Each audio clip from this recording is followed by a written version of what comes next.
Liana's 24th birthday arrived like any other day, silent, empty, and cold. The walls of the mansion glittered with luxury, but none of it warmed her heart. She sat by the window in her wheelchair, watching raindrops race each other down the glass. Her father was in a meeting downtown, too busy conquering markets to remember his daughter's existence. Her stepmother had left that morning, claiming a spa emergency. The servants moved like ghosts, polite and distant, leaving her alone with the hum of expensive loneliness. She scrolled through old photos on her phone, smiling faces, balloons, a version of herself that could still dance.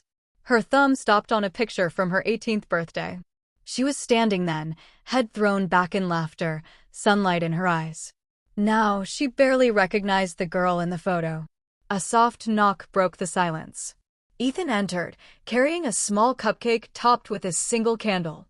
"Happy birthday," he said quietly. She blinked, startled. "You remembered?" He smiled. It's hard to forget the day someone deserves to feel seen. She stared at the tiny flame, its light trembling like her own heart. "Make a wish," he said. She closed her eyes, whispering something she wouldn't admit aloud, to be loved, just once, for who I am now.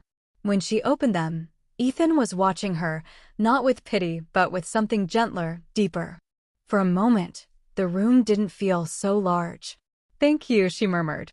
He shrugged, but his voice softened. "You don't have to thank me for caring." The words lingered in the air long after he left. She touched the empty plate, smiling faintly. Maybe love didn't need to be grand. Maybe it just needed to exist. And in that small, fragile moment, she felt alive again. The days after her birthday felt different. Ethan's quiet presence filled spaces she'd long stopped noticing. He read to her in the afternoons, his voice steady, calm. When she laughed, he looked at her as if he'd just witnessed sunlight breaking through clouds. For the first time in years, she found herself waiting for someone's footsteps. He noticed things no one else did, the way her hands trembled when she held a cup, the way her eyes searched for something she couldn't name. One evening, thunder rolled outside as she stared at the rain. "Do you ever think life forgets people?" she asked. Ethan set down the book. "No," he said softly, "but sometimes people forget themselves." She met his eyes. "I feel like a ghost in my own house." He hesitated, then reached for her hand. "You're not invisible, Liana." "Not to me."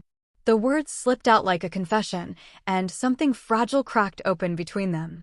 But later that night, she heard him on the phone, his voice low, gentle, saying another woman's name. "Clara." The sound of it hit her like ice. He hung up and caught her gaze. Neither spoke. Guilt hung in the air, heavy and sharp. The next day, she tried to act indifferent, but her chest ached when he smiled at her. He still cared, she could see it, but something was pulling him away. When he helped her to the garden, she whispered, "You should go to her." He looked torn. "She doesn't understand me the way you do." She turned away, swallowing pain. The truth was cruel. She'd fallen for a man who already belonged to someone else. Love, she realized, wasn't always salvation. Sometimes, it was just another kind of hunger. The distance between them grew heavier each day. Ethan spoke less, smiled less, and avoided her gaze as if looking at her might betray the truth they were both trying to hide. Liana felt the silence press against her chest, sharper than any pain her body could hold. One afternoon, she couldn't bear it anymore. "You don't have to protect me," she said quietly. "Just tell me it meant nothing." He froze, torn between honesty and guilt. "It wasn't supposed to mean anything," he said, voice unsteady, but it did. The confession cracked the wall between them. She looked at him, tears burning behind her eyes. "Then why are you running from it?" He stepped closer, words spilling before he could stop them. "Because I promised myself to someone else. Clara doesn't make me feel alive anymore, but she's good, loyal. I'm not supposed to want you." His voice broke on the last word. Liana's heart clenched. "And yet you do." He didn't answer. Instead, he kissed her, desperate and trembling, as if both of them were drowning and the other was air. For a moment, the world stopped existing, the pain, the guilt, the rules. There was only warmth, fragile and real. A sudden gasp cut through the silence. They turned to see Clara standing at the doorway, eyes wide, face pale. The sound of betrayal was louder than thunder. Ethan stepped back, but it was too late. Clara left without a word, the door slamming behind her. The next morning, everything shattered. Liana's father called her disgraceful, his disappointment colder than his silence. Ethan was gone by noon, dismissed, broken, and ashamed. Liana sat alone once more, staring at the space where he used to stand, realizing that the only thing more painful than being unloved was being loved in secret. Weeks passed, and the house returned to its usual silence, but something inside Liana had changed. The pain no longer drowned her, it shaped her. Each morning she wheeled herself to the window, not to wait for someone who wouldn't return, but to remind herself that she had survived. She began painting again, clumsy strokes at first, her hands trembling but determined. The canvas became her confession, colors spilling like the words she could never say aloud. Her father watched quietly from a distance, seeing for the first time the woman his daughter had become.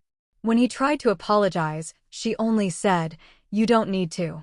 Just don't look away anymore." One afternoon, a letter arrived in handwriting she recognized instantly. Her pulse quickened as she unfolded it. "Liana, I don't deserve forgiveness, but you deserve truth. I loved you in ways I shouldn't have, but you reminded me what it means to feel alive. I'm leaving for a while, to learn how to be the man who won't break what he loves." The ink had smudged, as if written through tears. She smiled faintly, a tear slipping down her cheek, not out of sadness, but acceptance. She whispered, "I forgive you," to the empty room, letting the words float free. That night, she finished her painting, a figure reaching toward light breaking through clouds. She stared at it for a long time before whispering, "Maybe broken things just reflect the light better." The loneliness remained, but it no longer frightened her. Love had hurt her, yes, but it had also woken her. She was no longer the forgotten daughter of a powerful man. She was simply Liana, flawed, scarred, and finally whole in her own silence.